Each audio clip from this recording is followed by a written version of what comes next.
Welcome to Blue Moon Botcast, your ultimate podcast for everything Manchester City. Whether you're at the Etihad or cheering from across the world, this is your weekly fix of all things City. So grab your scarf, settle in, and let's talk Manchester City. Now, let's get into what's making headlines in the world of City this week. What's going on, citizens? Welcome back to the Blue Moon Botcast, your daily dose of all things Manchester City. I'm buzzing to be back again, keeping you updated on all the transfer drama around our club. All right, let's dive into today's update. Right? It's all about the outs. Let's start with Sverre Nypan. So, the Athletic have confirmed that Nypan will be leaving this summer, going out on loan to get minutes and keep that development ticking along. Ajax were in the mix, but yeah, that's off the table now. So, where is he going? That's the big question. And to be honest, a lot depends on what happens with the rest of the lads, like Vitor Reis and Claudio Echeverri. Just a reminder as well, Lyon have that agreement with us where they can take a City player on loan as part of the Ryan Cherky deal. So maybe Nypan ends up there. If not him, maybe Reis or Echeverri.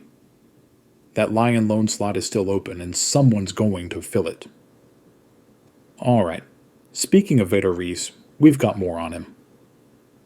Reliable word from journalist Neil Soller, who's close to Girona, says that Vitor's loan to Girona is getting really close. Now, he had other clubs after him, Leverkusen, Porto, but CFG connections seemed to be working their magic here. Girona want him to strengthen their backline, but here's the thing, they better use him. I'm saying it right now. If Vitor Reis just ends up rotting on Girona's bench, I'll be absolutely fuming. This lad costs City nearly £30 million. He's got to play, or it's a wasted year. Some past loans to Girona have worked, Yangel Herrera, for example, but too many haven't. Word is, Reis will be flying out to complete his medical soon. Fabrizio Romano says a verbal agreement's done, just waiting for the formal stuff now. Let's see what happens.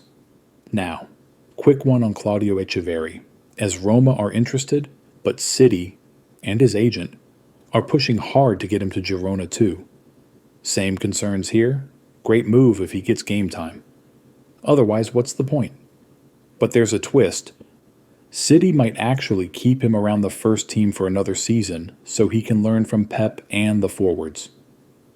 That all depends on how many players we manage to shift though, especially for Champions League squad registration. Next up, James McAtee. And this one's heating up. Leverkusen have officially pulled out. They didn't want to go over £25 million and City weren't having it. Forest had a bid rejected, but I reckon they'll come back with another. They're clearly keen. Wouldn't surprise me if a deal gets done there soon. Right. Let's talk goalkeepers. Stefan Ortega wants to be Germany's number one at the World Cup next year. And for that, he needs regular game time. Which means he probably needs to leave City. Problem is, there's been barely any proper interest. And that's weird because you'd think clubs would have snapped up a keeper like him early in the window. But yeah, we'll have to wait and see. This one's a slow burn. John Stones, staying put. Johnny Stones, not going anywhere. The Athletics say City are not planning to sell him this summer. But his contract runs out in 11 months, and by then he'll be 32. Plus, he's injury prone. We all know that. So I'd be surprised if he gets a new deal. Looks like this will be his final season at City. And honestly, if he can stay fit, I think he can still play a massive role. Same goes for Ake and Akanji. No offers, both expected to stay. Akanji's got 2 years left, and no one's really sniffing around him either. Some good news now. Abdukodir Khusanov, staying put. He's not going out on loan. He's going to be with the first team. Love to see it. He's rapid, he's sharp, and with Stones and Ake's injury records, he will get chances if he's ready. I'm excited to see what he can offer. Honestly, he could surprise a few people this season. Last bit of news today, and it's a big one behind the scenes. Txiki Begiristain has officially left his role as director of football after 13 years. Massive thanks to him. What a legacy.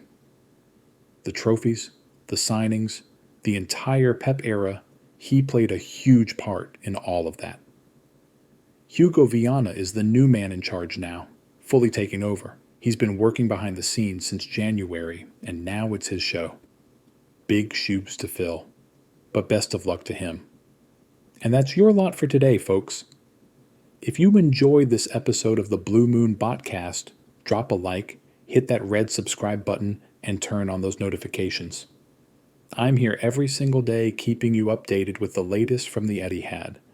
Thanks again for tuning in, Blues. I've been your host. This is the Blue Moon Botcast, and I'll catch you tomorrow. Ciao for now. Manchester City will never backing down.